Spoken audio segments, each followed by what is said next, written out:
Hello प्यारे बच्चों, तो मैं स्वागत करता हूँ आपका आपके अपने यूट्यूब चैनल एनडी क्लासेस पे। हम पढ़ रहे थे क्लास 8 की मैथ, जिसमें हमने प्रश्नावली 2.4 में 5 सवाल कंप्लीट कर लिए थे। आज हम देखेंगे आपका 6 का सवाल। तो देखिए 6 का सवाल क्या दे रखा है। महुली गांव में एक तंग आयताकार भूखंड विद्यालय बनाने के लिए, है ना। एक तो क्या दे रखा है, आपको भूखंड दे रखा है। मान लो ये क्या है, कोई भूखंड है यहाँ पे, ठीक है ना।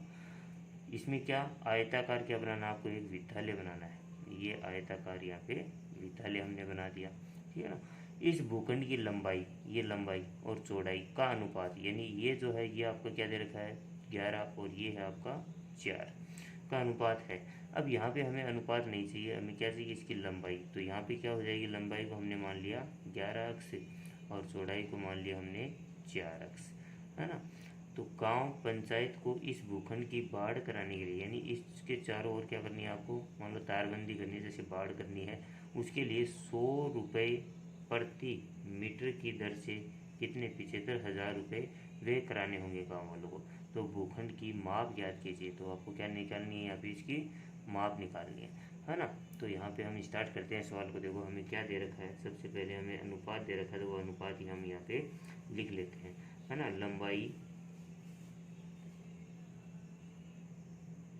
लंबाई तथा चौड़ाई का अनुपात, ये हमें दे रखा है अगले ने, है ना। तो ये हमें यहाँ पे दे रखा है, कितना दे रखा है 11:4। अब ये हमें अनुपात दे रखा है लंबाई और चौड़ाई का, तो हमें क्या चाहिए, लंबाई चाहिए। तो सबसे पहले हम लंबाई देखते हैं, लंबाई निकालते हैं इसकी। तो लंबाई हम क्या मान लेंगे यहाँ पे, लंबाई बराबर 11 अक्स मीटर, है ना। यहाँ पे मीटर इकाई क्यों ले रहे हैं, क्योंकि हमें क्या दे रखा है, प्रति मीटर ही दे रखा है यहाँ पे, है ना। तो मीटर ले लिया। अब इसकी चौड़ाई क्या हो जाएगी, चौड़ाई का अनुपात यहाँ पे क्या है, चौड़ाई बराबर, चौड़ाई का अनुपात है 4, तो क्या मान लेंगे इसको 4 अक्स मीटर। तो ये हमारे पास क्या आ गई है, लंबाई और चौड़ाई। अब हमें देखो लंबाई और चौड़ाई, और वो है कैसा, आयताकार। और आयताकार के लिए क्या होता है, परिमाप, है ना। क्या होता है, परिमाप। अब हमें यहाँ पे तो परिमाप दे ही नहीं रखा है, तो हम क्या करेंगे, जो हमें रुपए दे रखे हैं ना, उसको हम किस में बदल लेंगे, यहाँ पे मीटर के अंदर बदलेंगे। तो मीटर में बदलेंगे कैसे, है ना। 100 रुपये प्रति मीटर दे रखा है, तो 100 का भाग हम किस में दे लेंगे, 75,000 में देंगे यहाँ पे। तो 75,000 में हम किसका भाग देंगे, 100 का यहाँ पे भाग देंगे। तो अपने पास क्या आ जाएगा, 2 जीरो से 2 जीरो कट गया, तो ये किस में आ गया अपने पास 750 मीटर में। तो ये अपने पास 750 यहाँ पे आया, तो वो क्या है, अपना परिमाप है। तो इस प्रकार आप इसको निकाल सकते हो। तो भूखंड का परिमाप हमें क्या दे रखा है, वो हम लिख लेते हैं, भूखंड का परिमाप, है ना। भूखंड का परिमाप हमने किया क्या है ना, कुल व्यय में किसका भाग दिया हमने, कुल व्यय बट्टे 1 मीटर का व्यय, है ना। ये 1 मीटर का कितना दे रखा है, 100 रुपये है, और कुल व्यय कितना अपना 75,000। तो 75,000 में हमने किसका भाग दिया, 100 का। तो हम लिख देते हैं यहाँ पे, हमने किया क्या है कि हमने 75,000 में किसका भाग दिया, 100 का भाग दिया। तो 2 जीरो से 2 जीरो कट गए, तो हमारे पास कितना बचा यहाँ पे 750 मीटर। तो ये अपने आप क्या आ गया है, परिमाप आ गया। अब आप क्या लगा दो यहाँ पे, परिमाप का सूत्र है, तो अपने आप अपने पास क्या आ जाएगी, लंबाई और चौड़ाई यहाँ पे आ जाएगी। तो देखिए हम लगाते हैं, क्या होता है, 2 कोष्टक लंबाई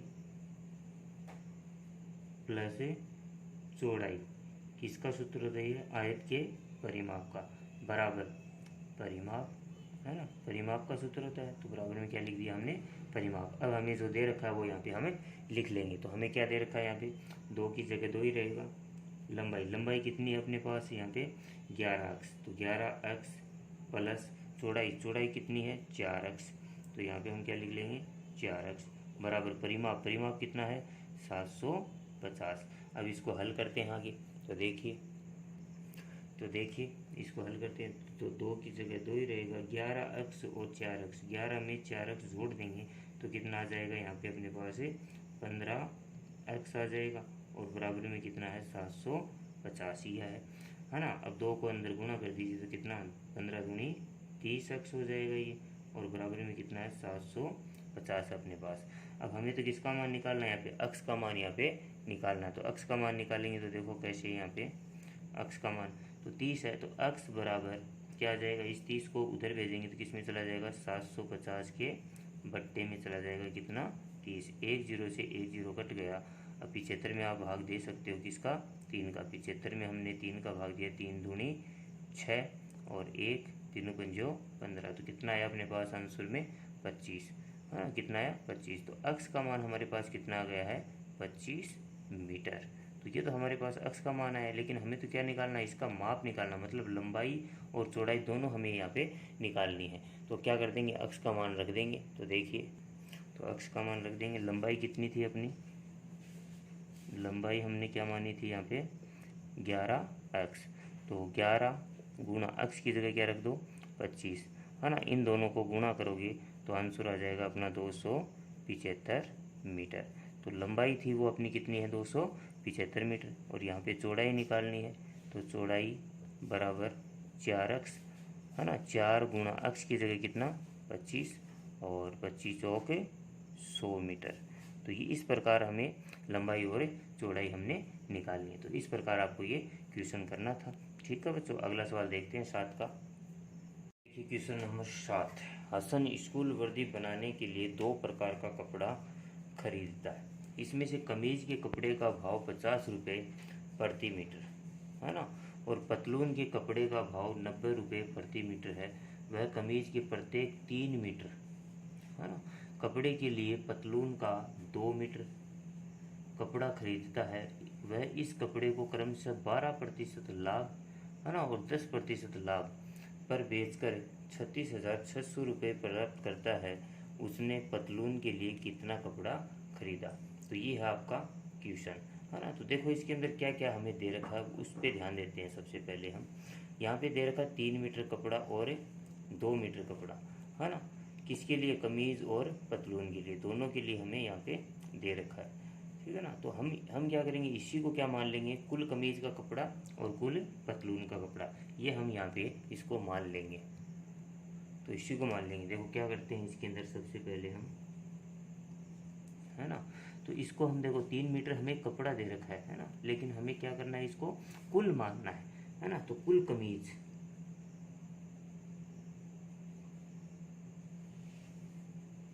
तो कुल जो कमीज है वो कितना है 3 मीटर। हमने क्या मान लिया, इसको 3 मीटर मान लिया। ऐसे ही किसके लिए, पतलून के लिए मान लेंगे। तो कुल पतलून, कुल पतलून, है ना, तो इसका क्या दे रखा है हमें 2 दे रखा है, तो इसको क्या मान लेंगे हम 2 मीटर यहाँ पे हम मान लेंगे, है ना। उसके बाद में हमें क्या करना है, कमीज का कुल मूल्य निकालना है। अब हमें देखो 3 मीटर कपड़े के लिए पतलून, है ना, और 2 मीटर कपड़ा के, है ना, तो इसके अंदर हमें क्या करना, भाव दे रखा है ना प्रति मीटर, मतलब 1 मीटर का 50 रुपये यहाँ पे दे रखा है, और 1 मीटर का 90 रुपये हमें यहाँ पे दे रखा है। 1 मीटर का दे रखा है, और हमें कितने का निकालना है 3 मीटर का और 2 मीटर का। तो कुल कमीज क्या हो जाएगा, देखो इसको रुपये में बदलते हैं मीटर को, है ना, कमीज का कुल मूल्य, है ना, कुल मूल्य।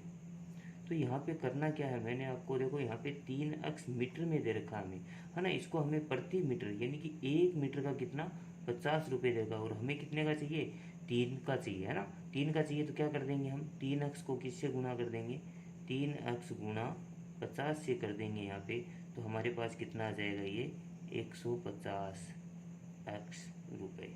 कितना आ जाएगा 150 रुपये। ऐसे हम किसके लिए निकाल लेंगे, अब पतलून के लिए। तो पतलून का कुल मूल्य, तो पतलून का कुल मूल्य निकालेंगे, तो वही तरीका है ना। देखो यहाँ पे 2 मीटर है अपने पास, तो 2 लिखेंगे, उसके बाद गुणा देखो किससे करना है प्रति मीटर, मतलब 1 मीटर का कितना है 90 रुपये हमें यहाँ पे दे रखा है। तो हमें तो कितने का निकालना है यहाँ पे 2 का, है ना। तो 2 का क्या हो जाएगा 90 से क्या कर देंगे गुणा कर देंगे, तो क्या हो जाएगा 90 दूनी कितना होता है 180, और अक्स के साथ में अक्स कितना रुपये। ठीक है, तो इस प्रकार हमने इतना किया। ठीक है ना, कुल को हमने यहाँ पे मान लिया 3x और कुल पतलून को मान लिया हमने 2x और कमीज का कुल मूल्य मतलब प्रति मीटर, 1 मीटर का, प्रति का मतलब क्या है यहाँ पे 1। ठीक है ना, तो 1 मीटर का जो है वो 50 रुपये देगा। हमें कितने का चाहिए? 3 मीटर का, तो हमने गुणा कर लिया यहाँ पे, है ना। अब हमें देखो आगे क्या देगा सवाल के अंदर, वह इस कपड़े को क्रमशः 12% मतलब कितना, कमीज को 12% और पतलून को 10% क्या लाभ पर बेचता है। तो लाभ का मतलब क्या होता है? जो यानी इसको फायदा हुआ है। क्या हुआ है? फायदा हुआ उसको। तो सबसे पहले हम क्या करेंगे, यहाँ पे कमीज का क्या निकाल लेंगे, कमीज पर लाभ निकाल लेंगे कितना हुआ है। तो कमीज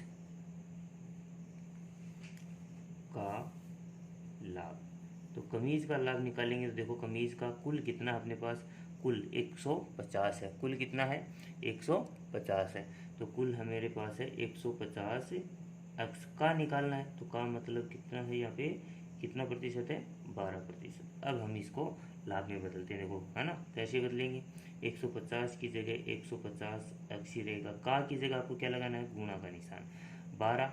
अब प्रतिशत का निशान हम हटाएंगे तो बट्टे में कितना आ जाएगा? 100 यहाँ पे आ जाएगा, है ना। अब देखो एक जीरो से ये जीरो तो क्या हो गया? कट गया। अब ये भी कट रहा है कितने से? 2 के पड़े से, ये 6 बार और ये कितनी बार? 5 बार कट रहा है यहाँ पे, है ना। अब इसको क्या कर देंगे, ये भी कट रहा है देखो 3 बार, कितनी बार? 3 बार। अब देखो 3 को गुणा करेंगे 6 से, तो 3 को गुणा किया किससे? 3x को गुणा किया किससे? 6 से, तो कितना आ गया ये? 18x। तो कितना लाभ हुआ उसको? 18x लाभ हुआ, किस पर? कमीज पर, है ना। ऐसे ही किसके लिए निकालना अब हमें? पतलून के लिए, है ना। तो हम इससे पहले पतलून के लिए निकाले तो उसको लाभ हुआ 18 का और कुल कितना था उसका? 150। लेकिन उसका विक्रम मूल्य कितने पे उसने बेचा? तो सबसे पहले वही निकालेंगे, विक्रम मूल्य। किस पर? विक्रम मूल्य कमीज पर, है ना, कमीज पर। तो विक्रम मूल्य क्या है कमीज पर? 150 में क्या जोड़ दें हम? 150 एक्स में 18 एक्स से जोड़ देंगे यहाँ पे, तो हमारे पास कितना आ जाएगा? कुल यहाँ पे आ जाएगा 168 एक्स रुपये। तो ये उसने उतने रुपए के अंदर वो बेची, लेकिन यहाँ पे अक्स है उसको बाद में देखेंगे, है ना। अब ऐसे ही किसके लिए, ये तो हमने कमीज के लिए लाभ निकाल लिया, अब किसी लिए? पतलून। और पतलून पर लाभ कितना हो रहा है? 10 हो रहा है उसको, कितना प्रतिशत है? 10% उसको हो रहा है यहाँ पे। तो देखिए करते हैं इसको, किस प्रकार करेंगे, पतलून पर लाभ। तो पतलून पर लाभ कितना हुआ उसको? तो कुल पतलून का मूल्य कितना है? 180। तो 180 अक्स का, है ना, कितना प्रतिशत? 10% हमें यहाँ पे निकालना है। कितना प्रतिशत निकालना है? 180 का 10%। तो निकालते हैं 180 अक्स का की जगह क्या लगाना? गुणा का निशान और 10% मतलब 10/100। 100 क्यों लगा? प्रतिशत का निशान हमने हटा दिया। एक जीरो से ये जीरो कट गया, इस जीरो से ये जीरो कट गया, तो हमारे पास बचा क्या है यहाँ पे? 18x। क्या बचा है यहाँ पे? 18x। तो कितने रुपए का इस पर भी लाभ कितना हो रहा है? 18x ही यहाँ पे इसके ऊपर भी लाभ हो रहा है। अब इसका भी क्या निकाल लेंगे? विक्रम मूल्य किसका? पतलून का। विक्रम मूल्य पतलून पर, पतलून का लगा सकते हैं पर, का, पतलून का। तो विक्रम मूल्य हमारे पास कितना है यहाँ पे? कुल मूल्य कितना था? 180 एक्स और प्लस क्या कर दीजिए उसके अंदर, उसका लाभ और जोड़ दिए 18 एक्स। तो कितना आ जाएगा ये हो जाएगा अपना 198 एक्स। तो ये अपने पास आ गया है ना। अब हम देखो ये वाला क्या करते हैं, इसको जोड़ लेते हैं। सॉरी कितना है ये? 198, ठीक है कोई बात नहीं है। तो देखिए अब क्या करते हैं, कमीज का विक्रम मूल्य और पतलून के विक्रम मूल्य को क्या कर लेते हैं? जोड़ लेते हैं। तो कमीज तथा पतलून का कुल विक्रम मूल्य, कुल कर देते हैं दोनों को, कुल विक्रम मूल्य। तो कुल करेंगे तो देखो क्या आएगा, है ना। कमीज पर कितना है? 168 एक्स प्लस कितना है यहाँ पे? 198 एक्स। इन दोनों को कुल करेंगे तो कितना है अपने पास? 366 एक्स रुपये। ये हमारे पास क्या आ गया है?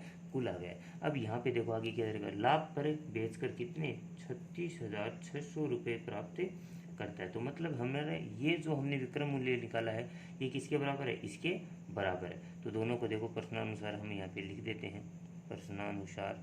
तो दोनों को क्या कर लेंगे हम, इसको बराबर 366 अक्स बराबर कितने रुपए, 36,600, कितने 36,600 रुपये यहाँ पे है ना। तो अब हमें तो किसका मान चाहिए, अक्स का मान चाहिए। तो अक्स बराबर क्या आ जाएगा अपने पास से, इसको उधर भेजेंगे तो 36,600 बटे 366, 366 को इससे काटेंगे तो कितनी बार कटेगा ये, कितनी बार 100, है ना। तो ये आप कर सकते हो। तो अक्स का मान हमारे पास यहाँ पे कितना आ गया है, तो अक्स बराबर आ गया है कितना, 100। तो हमें तो अक्स का मान नहीं निकालना था, हमें क्या निकालना था, मीटर के अंदर कुल कमीज का कपड़ा कितना है और कुल पतलून का कपड़ा यहाँ पे कितना है। हमें तो पतलून का है ना, उसने पतलून के लिए कितना कपड़ा खरीदा, तो दोनों का निकाल देते हैं। देखो 100 यहाँ पे है, तो मैं यहाँ पे सीधा करता हूँ कुल कमीज। तो मतलब यहाँ पे बता देता हूँ आपको, 3 अक्स की जगह रखिए 100, तो कितना आ जाएगा 300 मीटर, कितना आ जाएगा 300 मीटर। कमीज के लिए तो 300 और यहाँ पे कितना है 2, तो 2 गुणा अक्स का मान कितना निकाला है 100, तो पतलून के लिए कितना मीटर, 200 मीटर उसने कपड़ा खरीदा।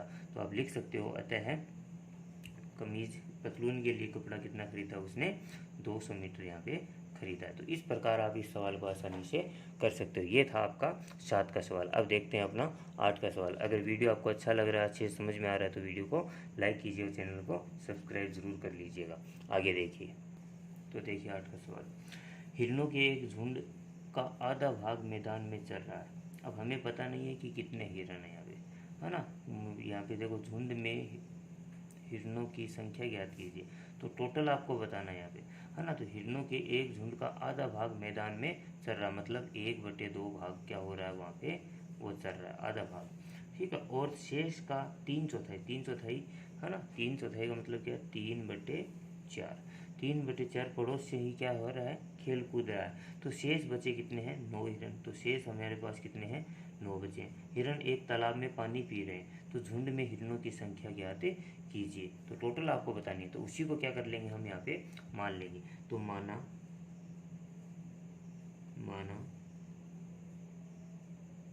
कुल हिरण, माना कुल हिरणों की संख्या, हिरणों की संख्या, तो कितनी मान लेंगे हम यहाँ पे, उसको मान लेंगे एक्स, ठीक है। उसके बाद में हमें सवाल के अंदर चरने वाले, तो चरने वाले कितने हैं यहाँ पे, 1/2 यानी आधा, किसका, कुल का, कुल का आधा भाग। तो चरने वाले हिरणों की संख्या, है ना। तो चरने वाले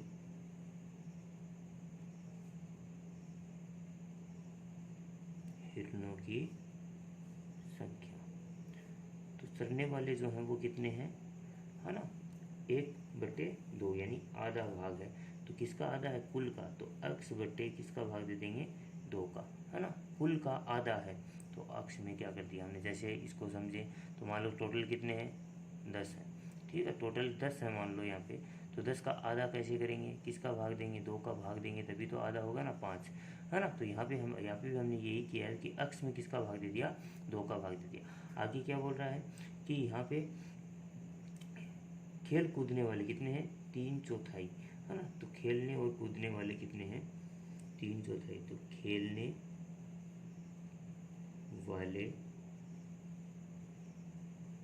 हिरणों की संख्या 3/4 है। अब 3/4 है किसकी, है ना, टोटल में से हम इसको घटा देंगे, यानी टोटल में से अक्स बटे 2 को जब घटा देंगे तो जो बच गए वो क्या हो रहे हैं, वहाँ पे खेल कूद रहे हैं, मतलब 3/4 भाग क्या हो रहा है, वहाँ पे खेल रहा है ना। अक्स में से इसको घटा देंगे तब हमें पता चलेगा, जैसे यहाँ पे था, है ना, टोटल 10 थे, है ना। तो अब इसका 3/4 है ना, 10 में से कितने, 5 को घटाएंगे, है ना, उसका 3/4 भाग क्या है यहाँ पे चल रहा है ना, ऐसे ही पता चलेगा। तो यहाँ पे टोटल में से हमने इसको चरने वालों को घटा दिया, तो ये आ गई, ठीक है ना। अब इसको क्या कर लेते हैं, हम अक्स के बराबर में लिख लेते हैं, क्यों, क्योंकि टोटल तो हमारे अक्स हैं, लेकिन इसको हम क्या करेंगे, जोड़ेंगे, तभी हमें पता चलेगा तो वो कितने हैं। तो यहाँ पे लिख लेते हैं कि प्रश्नानुसार, प्रश्नानुसार, प्रश्नानुसार देखो क्या हो जाएगा, टोटल तो कितने अपने पास है, x है। अब x टोटल है, लेकिन यहाँ पे इसको जोड़ेंगे, देखो क्या जोड़ेंगे, x बटे 2 प्लस, है ना, क्या आएगा 3/4 कोष्टक x माइनस x बटे 2, ये हमने यहाँ पे लिख लिया। अब आगे देखो कितने हैं कि शेष बच गए, शेष कौन से, 9 बचे यहाँ पे, वो भी क्या करने पड़ेंगे, इसके अंदर जोड़ने पड़ेंगे, तभी तो हमारे पास देखो ये क्या हो गए अपने पास है, चढ़ने वाले हो गए, है ना, ये पूरे क्या हो गए हमारे पास, खेलने वाले हो गए, और ये क्या हो गए, तालाब में पानी पीने वाले। तो इसको जब जोड़ेंगे टोटल को, तभी तो अपने पास कुल का पता चलेगा कितने थे, है ना। तो यहाँ पे अब इसको आगे हल करते हैं, तो कैसे करेंगे इसको, x बराबर x बटे 2 की जगह x बटे 2 ही रहेगा एक बार, प्लस 3/4 की जगह 3/4 ही रखते हैं। इसको हल करते हैं पहले हम, है ना, इसको हल करते हैं। तो इस यहाँ पे क्या लेना पड़ेगा, हमें लघुत्तम लेना पड़ेगा इसका। तो लघुत्तम देखो कितना आ जाएगा, 2 आ जाएगा, क्या आ जाएगा, 2 लघुत्तम आ गया। 1 का भाग इसमें देंगे तो कितनी बार जाएगा, 2 बार, 2 को गुणा ऊपर वाले से किया तो कितना बन गया, ये 2x बन गया। माइनस की जगह माइनस, 2 का भाग 2 में देंगे, 1 बार जाएगा, 1 को गुणा किया x से तो कितना आ गया, x एकम x, और प्लस में कितना है यहाँ पे, 9 का 9 है ना, 9 का 9 है। अब आगे देखिए इसको, तो करते हैं x बराबर x बटे 2 प्लस 3/4। अब इसको खोल लेते हैं, है ना, तो ये कितना हो गया यहाँ पे, इसको खोलेंगे तो यहाँ पे किसका निशान आ जाएगा, गुणा का। 2x में से 1x को घटाएंगे तो कितना बचा यहाँ पे, x बचा, बच्चे में कितना है 2, प्लस में कितना है 9, है ना, प्लस में कितना है 9। अब आगे इसको करते हैं, तो इसको करेंगे तो देखो ये दोनों क्या है यहाँ पे गुणा में, तो इसको क्या कर देंगे, गुणा कर देंगे पहले। तो x बराबर x बटे 2 प्लस 3 को x से करेंगे तो क्या बन जाएगा, 3x बटे 4 दूनी 8, और प्लस में अपने पास कितना है यहाँ पे 9, प्लस में कितना है 9 है, ठीक है। अब इसमें भी देखो तीनों क्या है, प्लस के अंदर है, तो इसमें भी क्या लेना पड़ेगा, हमें लघुत्तम यहाँ पे लेना पड़ेगा। तो लघुत्तम लेते हैं इसका, तो लघुत्तम देखो इसमें 8 है, बड़ी बड़ी संख्या, तो 8 इसका क्या आ जाएगा लघुत्तम, क्योंकि 2 का भाग भी 8 में जाता है, 8 का भी जाता है, और 1 का भी भाग 8 में जाता है, तो क्या आ जाएगा 8 इसका लघुत्तम आ जाएगा। अब इसमें भाग देते हैं, 2 का भाग 8 में दिए कितनी बार गया, 4 बार, 2 जो के 8, इसको गुना किया x से तो क्या बन गया अपने पास है 4x, किसका निशान है, प्लस का। 8 का भाग 8 में दिया एक बार, 1 को गुना किया 3 से तो कितना बन गया 3x का 3x, प्लस 1 का भाग दिया 8 में 8 बार गया, और 8 को गुणा किया हमने 9 से, तो 9 अंठे कितना होता है 72, ये आ गया अपने पास, है ना, 9 अंठे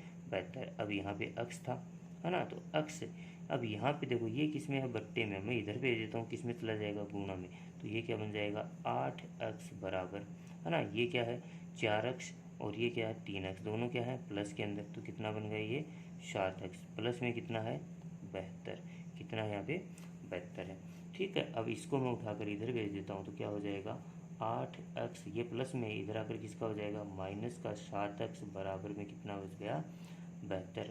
8x में से 7x जाएगा तो कितना बचा यहाँ पे 1x बचेगा, और बराबरी में कितना है 72, तो अपने पास x का मान कितना आ गया 72 आ गया। और x हमने क्या माना था यहाँ पे, कुल हिरणों की संख्या क्या मानी थी हमने, x मानी थी, तो कुल हिरणों की संख्या क्या आ गई है 72।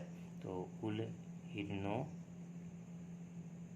की संख्या, कुल हिरणों की संख्या बराबर कितनी आ गई अपने पास से 72 आ गई है। तो इस प्रकार करना है आपको 8 का सवाल, इस प्रकार आप इस सवाल को कर सकते हो। अगला सवाल देखते हैं 9 का, देखिए, तो देखिए 9 का सवाल, दादाजी की आयु अपनी पौत्री की आयु की 10 गुनी है ना, यदि उनकी आयु पौत्री की आयु से 54 वर्ष अधिक है तो उन दोनों की आयु ज्ञात कीजिए। तो सीधा सवाल है, तो क्या सवाल है अपने पास, तो माना पौत्री की आयु, माना पौत्री की आयु क्या मान ली हमने x वर्ष, क्या मान ली यहाँ पे x वर्ष हमने मान ली, है ना। अब यहाँ पे अपने पास क्या बोल रहा है कि आयु, पौत्री की आयु की 10 गुनी है, किसकी, है ना, दादाजी की आयु है, तो दादाजी की आयु निकालते हैं। तो दादाजी